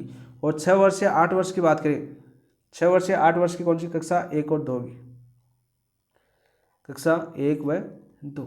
ठीक है, 6 वर्ष से 8 वर्ष के बीच कक्षा 1 और 2 होगी। और ये कितनी साल होगी आपकी, 2 वर्ष होगी। ये पूछा जा सकता है, पहली कक्षा दूसरी कक्षा 2 वर्ष होगी। फिर बात आती है आपकी दूसरी स्टेज। दूसरी स्टेज में कौन सी आएगी आपकी, प्री पेरेटरी स्टेज आएगी आपकी। कौन सी, प्री पेरेटरी, जो हमें क्वेश्चन पूछा है। ये कितनी साल की होगी, देखो दो यहाँ पर क्वेश्चन में दिया हुआ आपका 3 साल की होगी। कितने साल की होगी, 3 साल की। और किस आयु के वर्ग होंगे, यहाँ पर आयु लिख देता हूँ मैं ताकि आपको पता चलेगी, यहाँ पर कक्षा हो जाएगी। तो यहाँ पर देखो आयु किस वर्ष की आयु होगी आपकी, 8 से 11 वर्ष के बच्चे होंगे आपके। ठीक है, और कक्षा 3 से 5 होगी, कक्षा 3 से 5 के अंदर प्रवेश ले सकते हैं, यानी 3 साल हो जाएगी आपकी। तीसरी स्टेज कौन सी आएगी आपकी, मिडल। तीसरी स्टेज आएगी आपकी मिडल। और कितनी साल की होगी, देखो परसेंट में दे रखा है आपकी 3 साल होगी। और इसके अंदर जो बच्चों की आयु होगी वो 11 से 14 वर्ष होगी। कब होगी आपकी, 11 से 14 वर्ष। और यहाँ पर बात करें कक्षा 6 से 8 तक के बच्चे शामिल होंगे, कक्षा 6 से 8 तक के बच्चे शामिल होंगे। और लास्ट से चौथी अवस्था आपकी सेकेंडरी। सेकेंडरी अवस्था की बात करें दोस्तों, इसमें कितने साल की होगी आपकी, देखो ये देखिए आपकी 4 साल की होगी। ठीक है, और बच्चों की आयु क्या होगी आपकी, 14 से 18 होगी आपकी। 14 से 18 वर्ष की आयु हो जाएगी, 18 वर्ष बच्चा हो जाएगा। कक्षा 9 से 12 तक आएंगे इसमें, कक्षा 9 से 12। ठीक है दोस्तों, ये 2 फेज में हो गया आपकी। इन कक्षा 9 से 12 तो कितने फेज में बांटा गया आपके, 2 फेज में बांटा गया। कितने फेज में बांटा गया आपके, 2 फेज के अंदर। पहले फेज के अंदर आपके 9, 10 और दूसरे में 11, 12। पहले में 9 व 10 और दूसरे फेज के अंदर 11 व 12, यानी सब कुछ सब्जेक्ट वगैरह चुनने का अधिकार किसको होगा, आपका बच्चे का होगा। ये पूरी थी, ये यहाँ से क्वेश्चन बहुत बार पूछा गया है शुरुआती दौर के अंदर, और अभी भी आपके पूछे जाते हैं यहाँ से। तो मोस्ट इंपॉर्टेंट क्वेश्चन है आपका, और यहाँ से क्वेश्चन आने की संभावना भी बहुत ज़्यादा होती है। तो ये सारी अवस्था याद होनी चाहिए। जरूर नहीं है कि ये क्वेश्चन है, ऐसा पूछा जा सकता है कि तीसरी अवस्था यानी मिडिल अवस्था के अंदर कौन सी कक्षा आती है। और यहाँ पर ये पूछा जा सकता है कि सेकेंडरी अवस्था को बात करें कक्षा 9 के 12 को कितने फेजों के अंदर विभक्त किया गया है, तो 2 फेजों के अंदर विभक्त किया गया है। तो इस प्रकार क्वेश्चन आपके बन सकते हैं दोस्तों। हर पॉइंट को प्रश्न बना के ही याद करना है आपको। तो ऑप्शन नंबर 2 आपका राइट आंसर हो जाएगा। फिर एग्जामिनर कहाँ से प्रश्न बनाता है उसमें कोई दिक्कत नहीं। आपको यदि हर पॉइंट को प्रश्न के हिसाब से देखते हो तो आप कैसा भी प्रश्न आए आप उसको 100% सही कर पाओगे। तो ऑप्शन नंबर 2 आपका राइट आंसर हो जाएगा। नेक्स्ट क्वेश्चन की बात करते हैं दोस्त। देखिए ये भी अच्छा क्वेश्चन है आपका, त्रिभाषा फॉर्मूले से क्वेश्चन आया आपका, और ये क्वेश्चन बहुत बार पूछा गया था। सारे प्रीवियस ईयर के क्वेश्चन है वैसे। देखिए कुछ क्वेश्चन शीट के हैं, कुछ प्रीवियस ईयर क्वेश्चन है। भारत में त्रिभाषा फॉर्मूला लागू करते समय किन बातों का पालन करना अनिवार्य है। भारत में त्रिभाषा फॉर्मूला लागू करते समय किन बातों का पालन अनिवार्य है। देखो 3 भाषा के विकल्प राज्य के क्षेत्र या छात्र स्वयं तय करेंगे जिसमें कम से कम 2 भाषाएं भारतीय होगी। ठीक है, बिल्कुल सभी छात्रों को केवल हिंदी अंग्रेजी और संस्कृत सीखनी होगी, नहीं। हिंदी अंग्रेजी संस्कृत किसी वो सिर्फ एक मातृभाषा होगी। मातृभाषा या स्थानीय भाषा को केवल कक्षा 9 से 12 तक पढ़ाया जाएगा, नहीं 9 से 12 तक नहीं पढ़ाया जाएगा, कक्षा 1 से 8 तक। कब पढ़ाया जाएगा आपका, कक्षा 1 से 8 तक, कक्षा 1 से 8 तक। ठीक है, प्रौद्योगिकी का प्रयोग कक्षा 1 से 5 तक किया जाए। देखो प्रौद्योगिकी का प्रयोग ये उल्टा दिया हुआ है, प्रौद्योगिकी का प्रयोग किया जाएगा आपका कक्षा 9 से 12 तक, 12 तक, यदि 6 से 12 तक आएगा आपका, 9 से 12 तक नहीं, आपकी 6 से 12 तक। प्रौद्योगिकी का प्रयोग बात करें तो 6 से 12 तक किया जाएगा, कक्षा 6 से 12 तक। तो ये भी नहीं हो सकता। तो भारत में त्रिभाषा फॉर्मूला लागू करते समय किन बातों का पालन करना अनिवार्य है। देखो 3 भाषाओं के विकल्प होंगे, राज्य क्षेत्र या छात्र स्वयं तय करेंगे, इनमें से कम 2 भाषा भारतीय होगी, बिल्कुल राइट। विदेशी भी हो सकती है। ऑप्शन नंबर 1 आपका राइट आंसर हो जाएगा। विदेशी भाषाओं के अंदर कौन कौन सी शामिल की गई है, जैसे आपकी कोरियाई शामिल की गई है, जापानी शामिल की गई है, थोई शामिल की गई है, फ्रेंच, जर्मन, तो स्पेनिश, पुर्तगाली और रूसी भी माध्यमिक स्तर पर व्यापक रूप से अध्ययन हेतु उपलब्ध करवाई जाएगी। इस शिक्षा नीति के तहत यानी आप विदेशी भाषा भी आप स्कूल के दौरान आप सीख सकते हो दोस्तों। ये सारी यानी कि बात करते हैं टीचरों की वैकेंसी बहुत ज़्यादा आने वाली है। तो आप जिन भाषाओं के जो कोर्स करते हैं आपकी जर्मनी वगैरह, तो उनके भी बाकी खुलने वाले हैं भारत के अंदर। ठीक है दोस्तों, तो ऑप्शन नंबर 1 आपका राइट आंसर हो जाएगा। नेक्स्ट क्वेश्चन की बात करते हैं, बहुत ही अच्छा क्वेश्चन है ये भी, आपको देखो समझने वाला। The language of India project की प्रमुख विशेषता क्या है। मोस्ट क्वेश्चन है ये आपका। तो the language of India project की प्रमुख विशेषता क्या है, और इस प्रोजेक्ट को लेकर काफ़ी विवाद भी छिड़ा हुआ है पूरे भारत के अंदर। तो ये देखो फिर भी बात करते हैं, अपने इंडिया की बात है, अपने देश की बात है। तो the language of India project की प्रमुख विशेषता क्या है। इसमें विद्यार्थियों का कठोर मूल्यांकन किया जाएगा, बिल्कुल नहीं किया जाएगा। कठोर मूल्यांकन की तो कोई बात ही नहीं है भाई, तो बिल्कुल नहीं किया जाएगा। ये देखो यह रुचिकर और आनंददायक गतिविधि है। कैसी है, यह रुचिकर और आनंददायक गतिविधि है जिसमें मूल्यांकन शामिल नहीं होगा, बिल्कुल इसमें मूल्यांकन शामिल नहीं होगा। तो ऑप्शन नंबर 2 आपका राइट आंसर हो जाएगा। क्या हो जाएगा आपका, ऑप्शन नंबर 2 आपका राइट आंसर हो जाएगा। ठीक है, नेक्स्ट क्वेश्चन की बात करते हैं दोस्तों। नेक्स्ट क्वेश्चन क्या आपका, 360 डिग्री प्रगति कार्ड में निम्न में से कौन सा उपकरण शामिल नहीं है। 360 डिग्री प्रगति कार्ड में निम्न में से कौन सा उपकरण शामिल नहीं है। क्विज, पोर्टफोलियो, परीक्षा, रोल प्ले। तो यहाँ पर बात करते हैं आकलन की बात कर रहा है भाई, आकलन की बात कर रहा है। तो आकलन कौन सा शामिल नहीं है दोस्तों। देखो क्विज भी शामिल है आपका, पोर्टफोलियो भी शामिल है, रोल प्ले भी शामिल है, लेकिन परीक्षा नहीं है। ऐच्छिक, आपने सुना होगा ऐच्छिक परीक्षा का नाम, यानी जरूरी नहीं कि आप परीक्षा दो ही। तो ये इसमें 360 डिग्री की प्रगति कार्ड में उपकरण में शामिल नहीं है, कौन सी आपकी परीक्षा। तो ऑप्शन नंबर 3 आपका राइट आंसर हो जाएगा। यहाँ पर नोट लगा के याद कर लेना दोस्तों। साथ ही साथ राजस्थान, अभी देखो आज ही ट्वीट आया आपकी इसका, मदन दिलावर का कल ही ट्वीट आया था कि 2 परीक्षा कक्षा 2 में जो 10 में 2 परीक्षा करवाने का निर्णय किया। तो यहाँ पर याद कर लेना, राजस्थान में 70 2026-27 से 10वीं कक्षा में 2 परीक्षा करवाने का निर्णय लिया गया है। 10वीं कक्षा में 2 परीक्षाएं करवाने का निर्णय लिया गया है।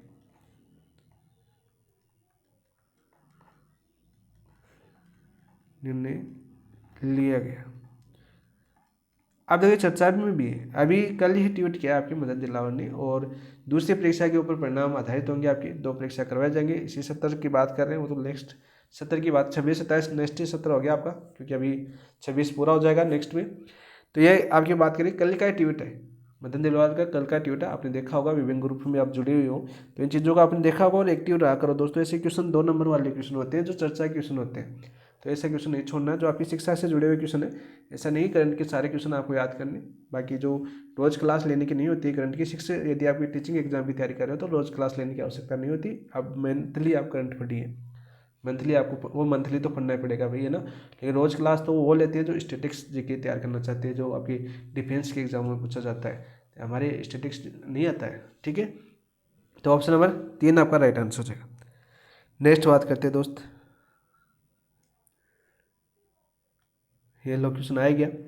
राजस्थान में 2026-27 से 10वीं कक्षा में कितनी परीक्षाएं करवाने का निर्णय लिया गया? 1, 2, 3, 4, तो 2 परीक्षाएं। ऑप्शन नंबर 2 आपका राइट आंसर हो जाएगा। नेक्स्ट क्वेश्चन की बात करते हैं भाई, ये देखिए अच्छा क्वेश्चन है, इस प्रकार क्वेश्चन आपके पूछे जाएंगे भाई। ये क्वेश्चन मोस्ट इंपॉर्टेंट क्वेश्चन है आपके लिए, ये क्वेश्चन मोस्ट इंपॉर्टेंट क्वेश्चन है। अच्छा मैंने अध्याय नहीं बताया ना आपको, पीछे अध्याय नहीं बताया मैंने, अरे ये सारे के सारे पढ़ रहे थे ना। ये आपके 3+4 देखो यहाँ पर 2 पार्ट बच्चे, ये तो बता दिया था मैंने। ये तो कौन सा था, अध्याय 3 था, ठीक है। और ये कौन सा था आपका भाई, पूछे एनपी का अध्याय कौन से अध्याय में इनको शामिल किया गया है, तो आपके अध्याय 4। कौन से अध्याय में आपके अध्याय 4, ये भी साथ साथ याद करो ताकि आपको याद रहे। यहाँ पर देखो कौन सा ए क्वेश्चन हमारा चल रहा था, देखो परख, ये भी आपके अध्याय 4 का हिस्सा है। परख की बात करें आपकी, इसकी पूरी फुल फॉर्म भी देख लेना, performance assignment review and analysis to knowledge for holistic development, ये पूरी आपको याद होनी चाहिए। लास्ट टाइम 2022 में भी पूछी गई थी, परख की पूछी गई थी या निष्ठा की पूछी गई थी आपकी, ठीक है। तो इनकी पूरी फुल फॉर्म आपको याद होनी चाहिए, ये रेट में ऐसे क्वेश्चन बनते हैं भाई, ठीक है।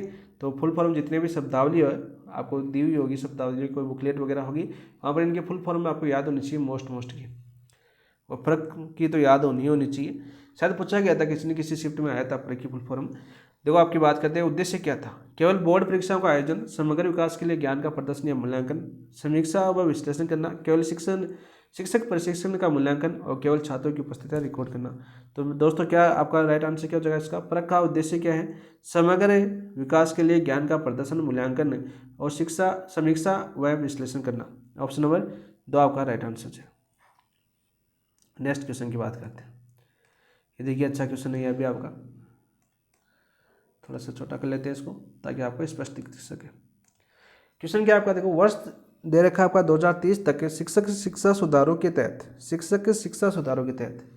याद कर लें दोस्तों, शिक्षक शिक्षा सुधारों के तहत न्यूनतम योग्यता के रूप में कौन सा कार्यक्रम अनिवार्य किया जाएगा, कौन सा कार्य अनिवार्य किया गया, यानी शिक्षकों के संबंधित है। तो आपकी एनईपी के अध्याय की बात करें सबसे पहले, तो एनईपी का अध्याय की बात करें तो अध्याय आपका 5, एनईपी 2020 के अध्याय की बात करें तो अध्याय कौन सा आपका 5वां अध्याय में शिक्षक दे रखा है। क्या दे रखा है हमें, शिक्षक दे रखा है, उनके संबंधित जो प्रावधान किए गए कौन से अध्याय के अंदर, आपके 5वें अध्याय के अंदर। सीधा पूछा जा सकता है कि शिक्षकों से संबंधित प्रावधान एनईपी 2020 के कौन से अध्याय में दिए गए हैं, तो आपके अध्याय 5 के अंदर। तो ये भी क्वेश्चन आपका बनता है दोस्त। तो 2030 तक शिक्षक शिक्षा सुधारों के तहत न्यूनतम योग्यता के रूप में कौन सा कार्यक्रम अनिवार्य रूप से किया जाएगा। 2 वर्षीय बीएड कार्यक्रम होता अभी चल रहा है, इसको तो बंद करने की सोच रहे हैं। 3 वर्षीय स्नातक कार्यक्रम, 4 वर्षीय एकीकृत बीएड कार्यक्रम, 1 वर्षीय शिक्षक प्रशिक्षण कार्यक्रम। तो कौन सा क्या जा रहा है दोस्तों, आपका ऑप्शन नंबर 3 आपका राइट आंसर हो जाएगा। 4 वर्षीय एकीकृत बीएड कार्यक्रम अनिवार्य रूप से लागू किया जाएगा 2030 तक। तो ऑप्शन नंबर 3 आपका राइट आंसर हो जाएगा। क्या हो जाएगा दोस्तों, ऑप्शन नंबर 3 आपका राइट आंसर। नेक्स्ट क्वेश्चन की बात करते हैं दोस्तों,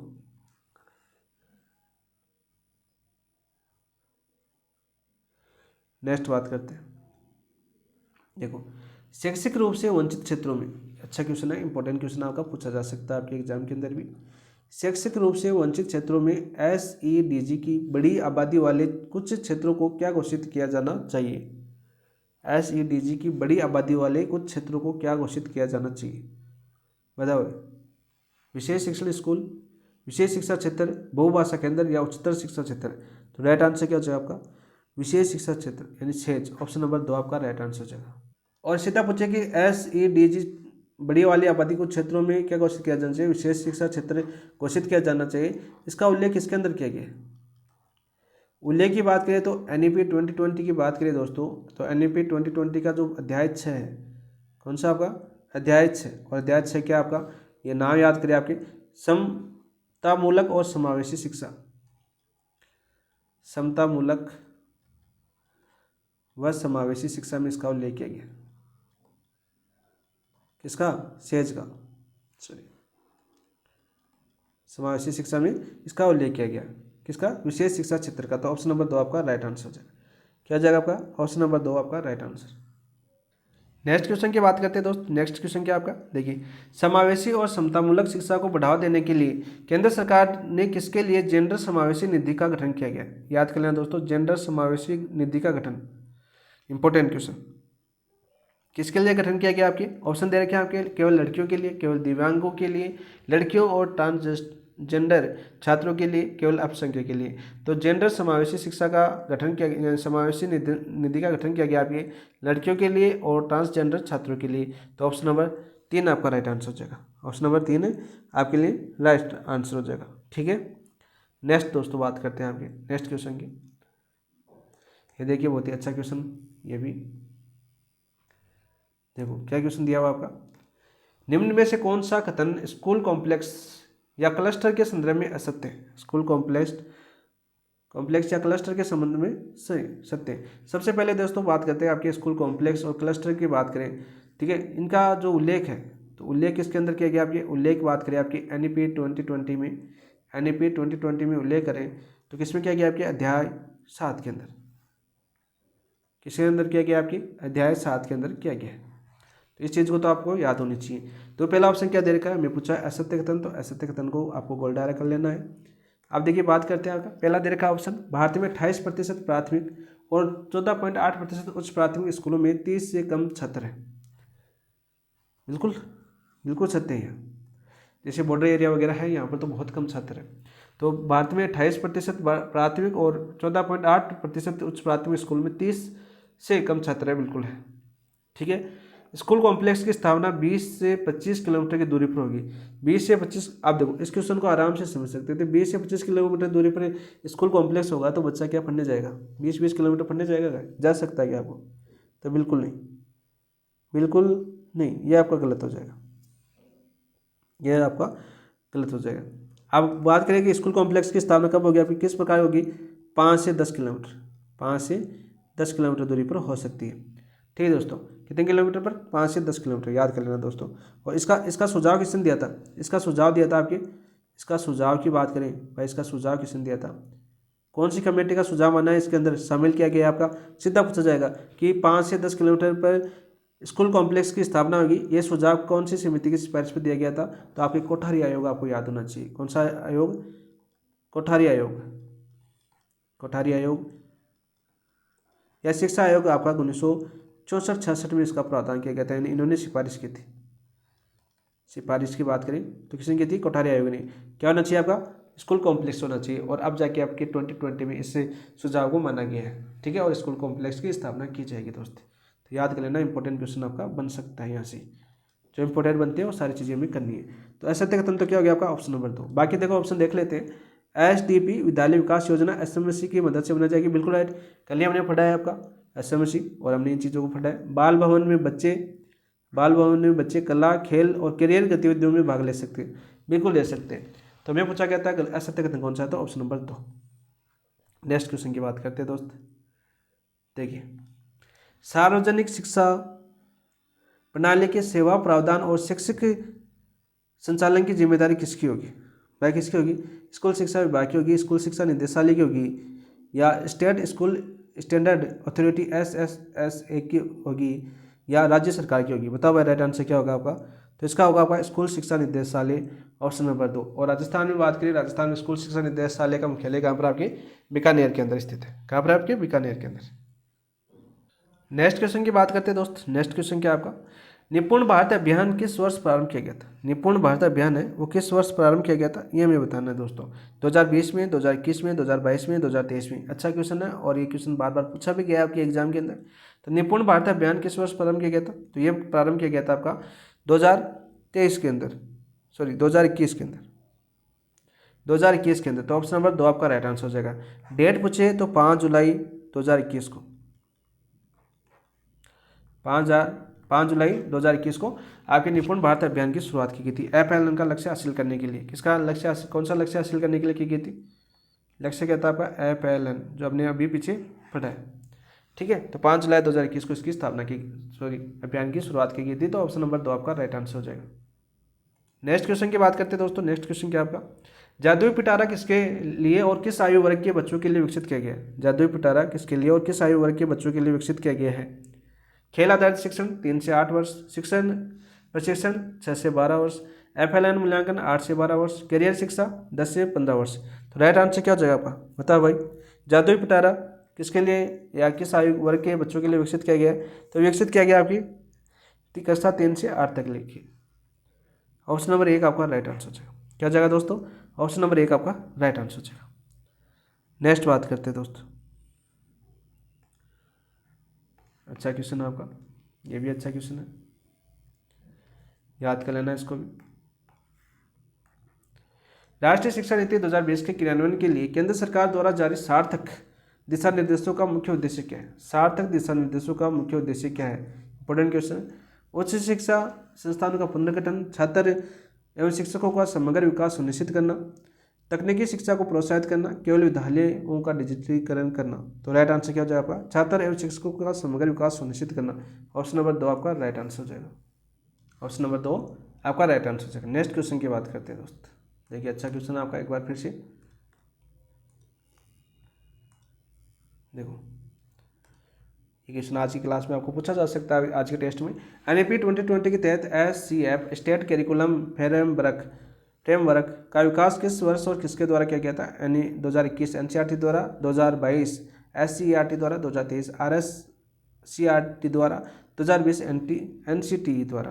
तो राइट आंसर क्या हो जाएगा आपका? ऑप्शन नंबर 3 2023 में NEP 2020 के तहत आपके स्टेट करिकुलम फ्रेमवर्क का विकास राजस्थान में किसके अंदर किया था? 2023 में किया गया था, RSCERT द्वारा किया गया था। और इसका मुख्यालय कहाँ पर? आपके उदयपुर के अंदर। कहाँ पर? आपके उदयपुर के अंदर। तो ऑप्शन नंबर 3 आपका राइट आंसर हो जाएगा। नेक्स्ट बात करते हैं दोस्त।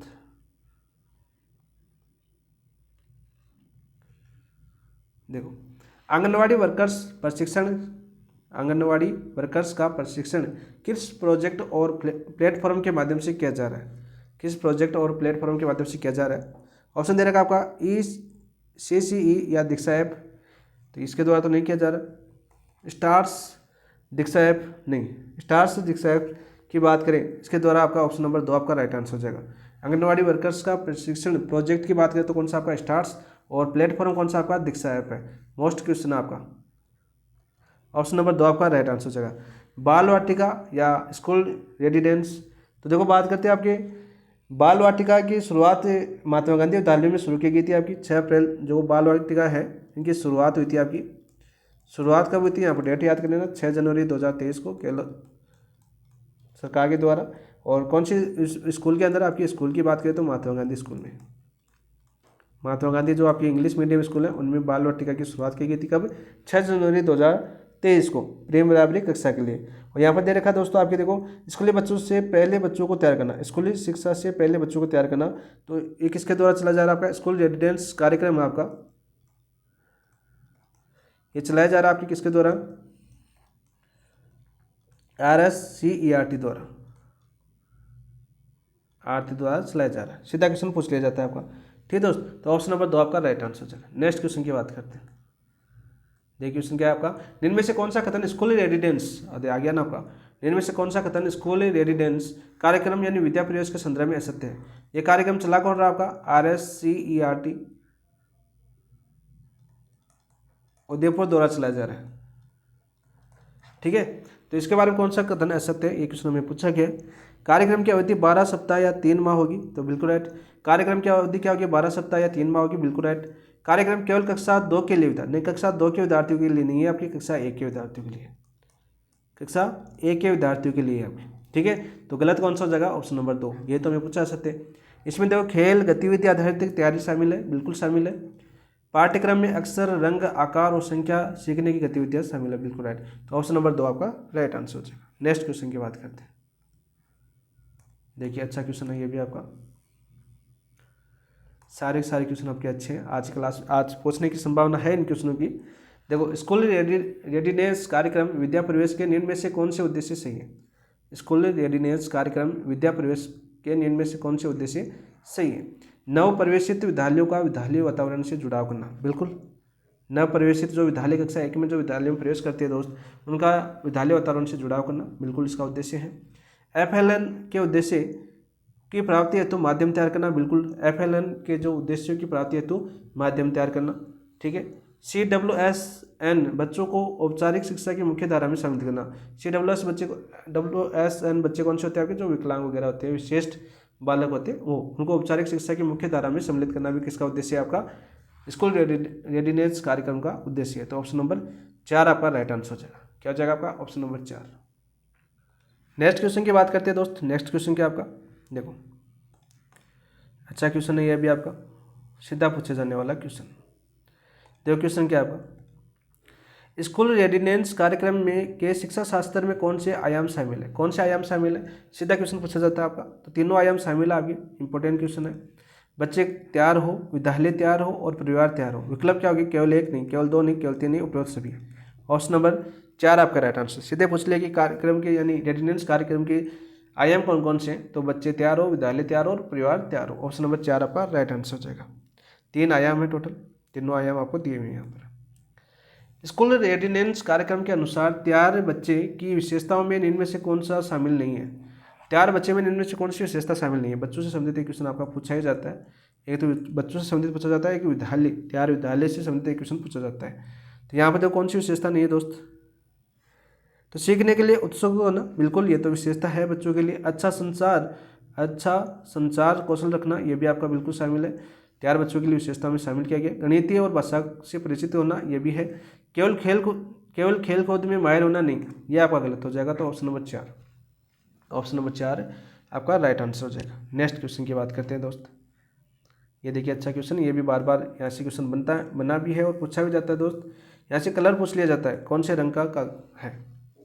देखो, निपुण भारत के रेडीनेस कार्य पुस्तिका, निपुण भारत के रेडीनेस कार्य पुस्तिका SWEC और IL के रंग संयोजन को सही मिलाई। यहाँ से रंग पूछा जाता है, यहाँ से रंग पूछा जाता है। देखो यहाँ पर बात करें SW का मतलब क्या है? इसका मतलब आपके हेल्थ एंड वेल बींग, एक minute, health and well being यानी क्या हो गया? स्वस्थ एवं अच्छाई, स्वास्थ्य एवं अच्छाई। स्वास्थ्य एवं अच्छाई का रंग कैसा आपका? इनका रंग आपका आसमानी, कैसा आपका? आसमानी। ठीक है दोस्त, याद कर लेना सारा, मैं लिख देता हूँ। दूसरा दे रखा आपका EC यानी कि आपकी इफेक्टिव कम्युनिकेटर, स्पेलिंग देख लेना, इफेक्टिव कम्युनिकेटर मतलब प्रभावी संप्रेषक,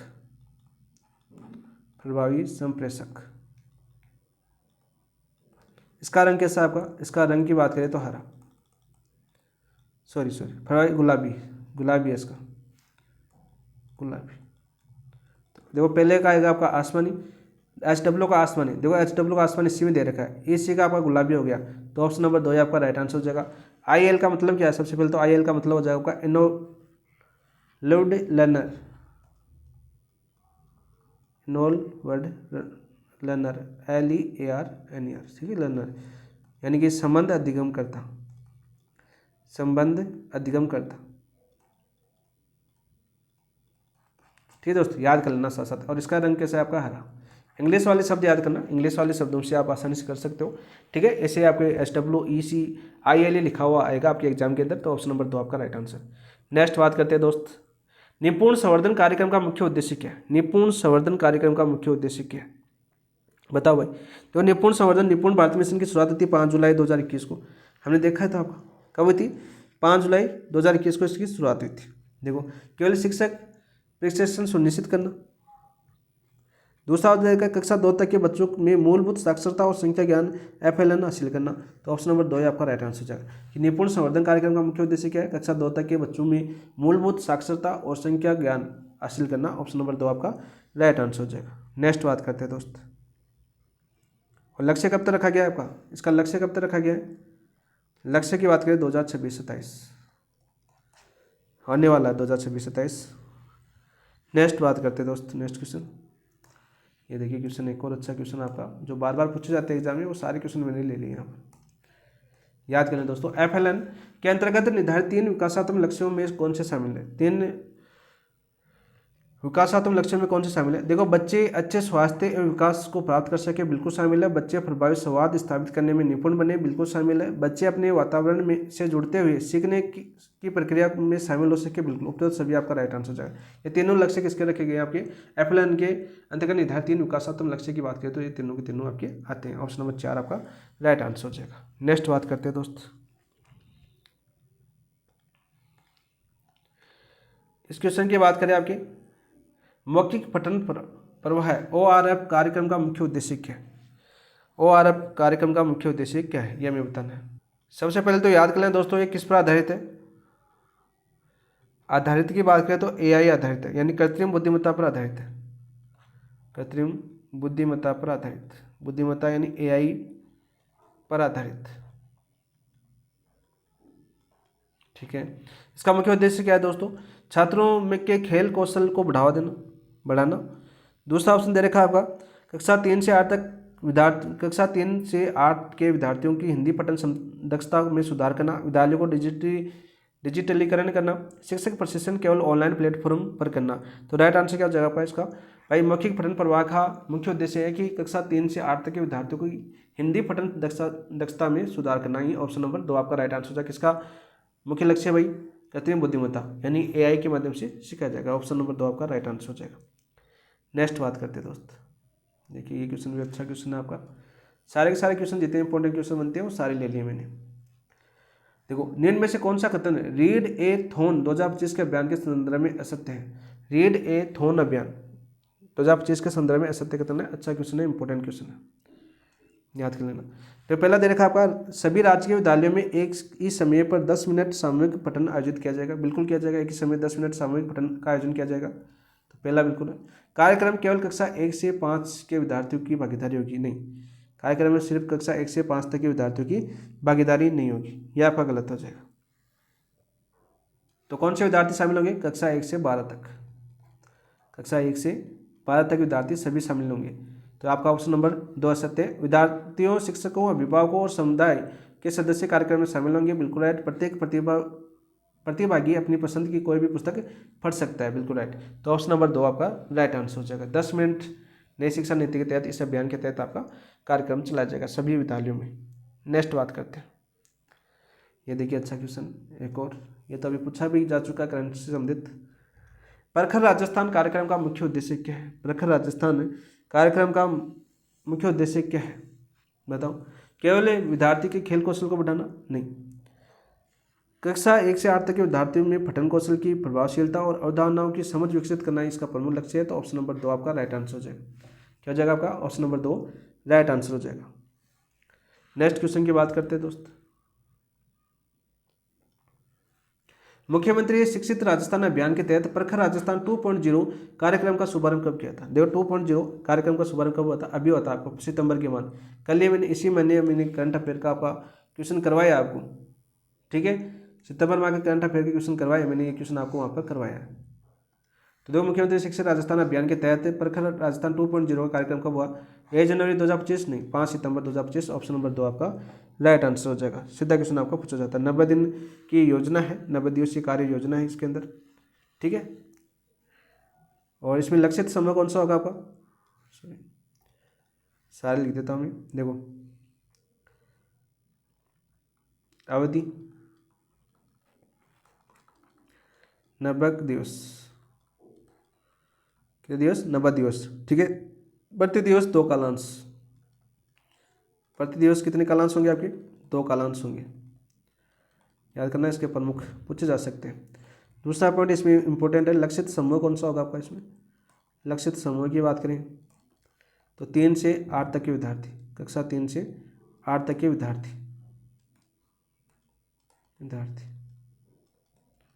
पूछा जा सकता है। नेक्स्ट क्वेश्चन की बात करते हैं दोस्त, स्वच्छ व हरित विद्यालय रेटिंग SHVR 2025-26 का शुभारंभ कब किया गया? बताओ भाई 2025-26 का शुभारंभ कब किया गया? 5 जुलाई 2021, 17 सितंबर 2025, 29 जुलाई 2025 या 4 अगस्त 2025? तो राइट आंसर क्या हो जाएगा आपका दोस्तों इसका राइट आंसर हो जाएगा आपका 4 अगस्त को शुरुआत, नहीं 29 जुलाई 2025 को इसकी शुरुआत हुई थी। ऑप्शन नंबर 3 आपका राइट आंसर हो जाएगा। और इसकी अवधि की बात करें, इसकी अवधि थी आपकी 4 अगस्त से 30 सितंबर, 30 सितंबर, तो ये चलेगा आपका 30 सितंबर 2025 तक। अभी करंट के अंदर भी इसको हमने किया है, तो ऑप्शन नंबर 4 आपका राइट आंसर हो जाएगा, सॉरी 3 आपका राइट आंसर हो जाएगा। ठीक है, और इसका उद्देश्य क्या है? उद्देश्य था आपका स्कूलों को 6 प्रमुख श्रेणियों में सशक्त बनाना। स्कूलों को 6 प्रमुख श्रेणियों में सशक्त बनाना। आप सीधा पूछ लिया कि स्वच्छ व हरित विद्यालय रेटिंग में कुल कितनी श्रेणियां शामिल की गई हैं? तो 6। ठीक है, और इसके अभियान की अवधि याद कर लेना। शुरुआत तो 29 जुलाई 2025 को इसकी घोषणा की गई थी, यानी शुभारंभ तो, और अवधि 4 अगस्त से इसकी शुरुआत मानी जाती है, 4 अगस्त से 30 सितंबर तक ये चल रहा था अभियान। ठीक है, 6 श्रेणियाँ कौन सी आपकी? 6 की बात करें तो आपका जल हो गया, शौचालय हो गया आपका,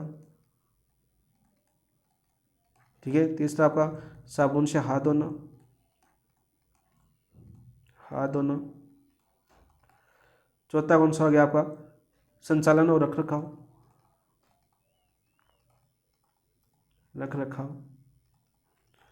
पांचवा हो गया आपका व्यवहार परिवर्तन,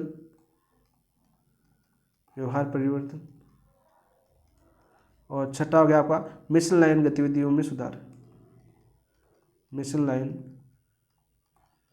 गतिविधियों में सुधार। ठीक है दोस्तों, ऑप्शन नंबर 3 आपका राइट आंसर। नेक्स्ट क्वेश्चन की बात करते हैं। देखिए अच्छा क्वेश्चन एक और आपका, क्या क्वेश्चन है आपका? देखिए क्वेश्चन दे रखा है आपका, राष्ट्रीय शिक्षा नीति 2020 के अनुसार RSCERT की प्रमुख भूमिकाओं में कौन सा कथन सही है? RSCERT की प्रमुख भूमिका में कौन सा कथन सही है, यह मैं पूछा है। तो राज्य में शिक्षा से संबंधित मानकों और पाठ्यक्रम का नेतृत्व SCERT द्वारा किया जाएगा, बिल्कुल इसके द्वारा किया जाता है। तो ऑप्शन नंबर 1 आपका राइट आंसर हो जाएगा। ठीक है, SCERT केवल पाठ्य पुस्तक वितरण काम नहीं करेगी, पाठ्यक्रम बनाएगी भी है, बनाते भी है। ठीक है, यहाँ पर दे रखा देखो, CRC, BRC और डाइट की क्षमताओं को कोई सुधार नहीं किया जाएगा, सुधार किया जाएगा। ठीक है, परिवर्तन का प्रबंधन प्रक्रिया कौन करेगी? SCERT करेगी। भाई परिवर्तन जो इनमें जो परिवर्तन होगा, सुधार होगा ना, परिवर्तन का प्रबंधन प्रक्रिया का नेतृत्व है, प्रबंधन प्रक्रिया का नेतृत्व कौन करेगी? नेतृत्व की बात करें तो कौन करेगी? आपकी SCERT ही करेगी। ठीक है, SCERT हुआ है स्कूलों में खेलकूद कार्यक्रम संचालित करने के लिए नहीं। ठीक है, ये किसकी आपकी? ये स्कूल गुणवत्ता मूल्यांकन और प्रत्यायन फ्रेम विकसित करने का काम है इनका, खेलकूद नहीं है आपका। इसका काम क्या है? आपकी स्कूल गुणवत्ता मूल्यांकन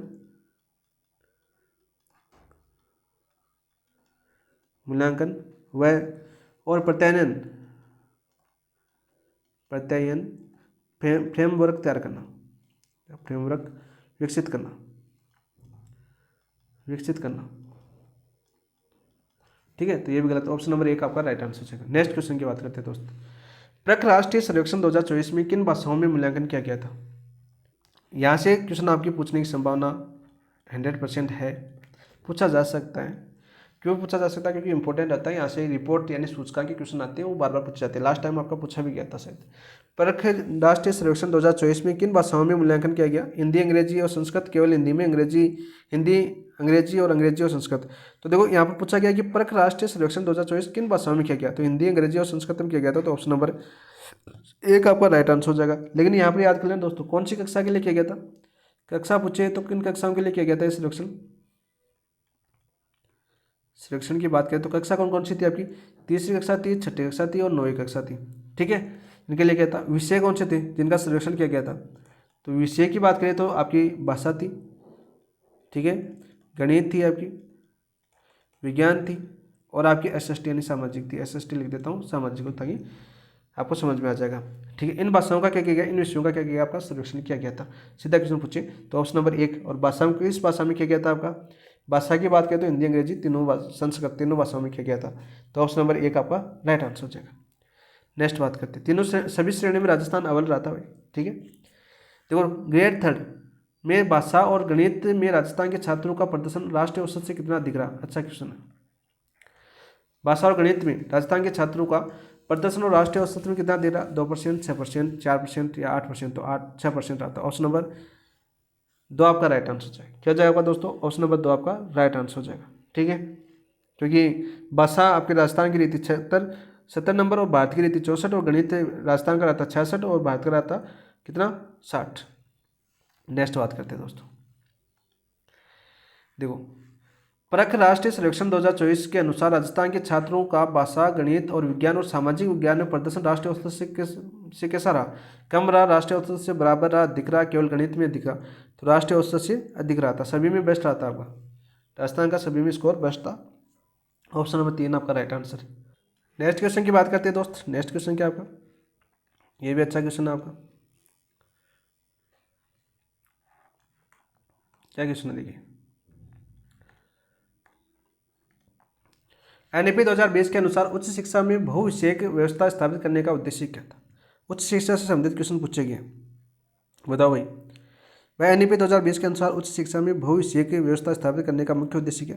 केवल तकनीकी शिक्षा को बढ़ावा देना, उच्च शिक्षा के विखंडन को समाप्त करना और सकल नामांकन अनुपात 2035 तक 50% तक बढ़ाना, विद्यालयों को केवल स्थानीय स्तर तक सीमित करना, केवल खेल और कला शिक्षा पर जोर देना नहीं। तो ऑप्शन नंबर 2 आपका राइट आंसर हो जाएगा।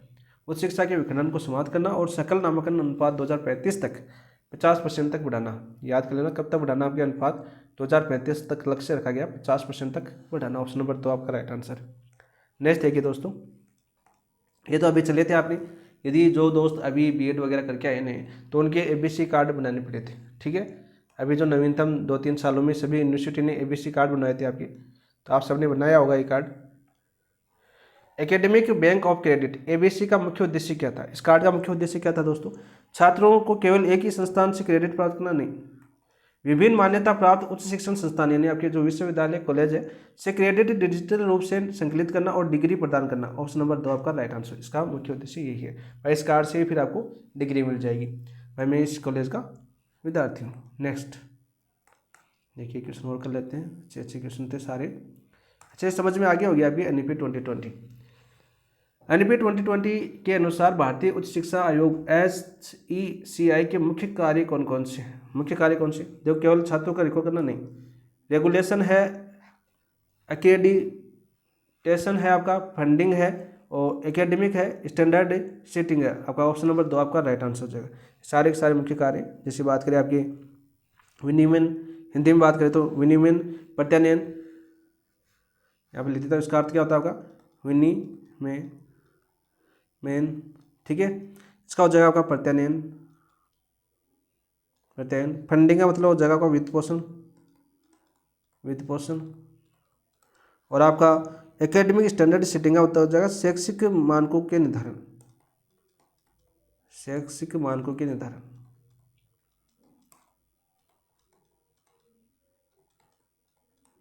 ठीक है। ऑप्शन नंबर 2 आपका राइट आंसर। नेक्स्ट क्वेश्चन देखो, एनईपी 2020 के अनुसार स्वास्थ्य शिक्षा में एलोपैथिक के छात्रों को किन क्षेत्रों की बुनियादी समझ प्राप्त करनी चाहिए? किन क्षेत्रों की बुनियादी शिक्षा प्राप्त करनी चाहिए भाई आपको? केवल एलोपैथिक चिकित्सा, आयुर्वेद, देखो उनको आयुर्वेद की शिक्षा होनी चाहिए, योग की, यूनानी सिद्ध की और होम्योपैथी की। ऑप्शन नंबर 2 आपका राइट आंसर हो जाएगा। क्या हो जाएगा आपका? Option number 2। नेक्स्ट क्वेश्चन की बात करते हैं। एनईपी 2020 के अनुसार वर्ष 2025 तक स्कूल और उच्चतर शिक्षा प्रणाली के माध्यम से विद्यार्थियों का व्यावसायिक शिक्षा अनुभव देने का लक्ष्य कितना है? 25%, 50%, 75 या 100%? तो राइट आंसर हो जाएगा आपका 50%। ऑप्शन नंबर 2 आपका राइट आंसर हो जाएगा। और इंपॉर्टेंट क्वेश्चन है दोस्त, अंतिम आपका क्वेश्चन है जो बहुत ज़्यादा इंपॉर्टेंट है। तो लास्ट टॉपिक था आपका व्यावसायिक शिक्षा। ये थे आपके एनईपी 2020 के जितने भी महत्वपूर्ण क्वेश्चन बनते थे आपके, वो सारे करवाने का प्रयास किया गया। क्वेश्चन कैसे लगे आपको कमेंट के अंदर जरूर बताना है, आपका क्या स्कोर रहा वो बताना, और किस प्रकार के क्वेश्चन और कोई सुधार करना हो आगे एक बार और करेंगे इनकी एनपीवी क्लास। जो जितने भी महत्वपूर्ण क्वेश्चन बनते हैं और नए क्वेश्चन बनते हैं आपकी कोई बुक से, वो सारे के सारे एक बार और करवा देंगे। ये सारे प्रीवियस ईयर क्वेश्चन थे जो पूछे गए थे, कुछ क्वेश्चन मैंने सीट से भी लिए, ठीक है दोस्तों, जो आपका टॉपिक पूरा हो सके इसलिए आपके सीट से भी क्वेश्चन लिए गए। पूरे हर टॉपिक से, पूरी बुकलेट से, प्रत्येक टॉपिक से आपको एक क्वेश्चन करवाया गया है। और जहाँ से आसपास के नए क्वेश्चन बन सकते थे, इंपॉर्टेंट क्वेश्चन बन सकते थे, वो भी आपको सारे करवाए गए दोस्तों। तो क्लास कैसे लगी कमेंट के अंदर जरूर बताना, ठीक है। और जिन दोस्तों ने चैनल को सब्सक्राइब नहीं किया, चैनल को सब्सक्राइब कर लेना, वीडियो को लाइक नहीं किया तो वीडियो को लाइक कर देना और अपने दोस्तों के साथ शेयर भी कर देना। PDF अपने टेलीग्राम चैनल पर मिलेगी, पेपर एनालिसिस पॉइंट पर इन क्वेश्चनों की PDF यहाँ पर मिलेगी। तो आप इन PDF के माध्यम से भी एक बार नज़र से निकाल सकते हो सभी क्वेश्चनों को, और वीडियो के माध्यम से थोड़ा समझ सकते हो और ज़्यादा याद होता है वीडियो के माध्यम से यदि हम रोज़ MCQ प्रैक्टिस करते हैं तो। ठीक है दोस्तों, इसके साथ समाप्त करते हैं। थैंक यू, धन्यवाद दोस्तों, जय हिंद। और आप टेस्ट देना 2 बजे और फिर कमेंट में बताना जो हमने पाठ्यक्रम किया है, एनालिसिस किया, उसका कितना बेनिफिट आपको इस टेस्ट के अंदर मिला है दोस्तों। ठीक है।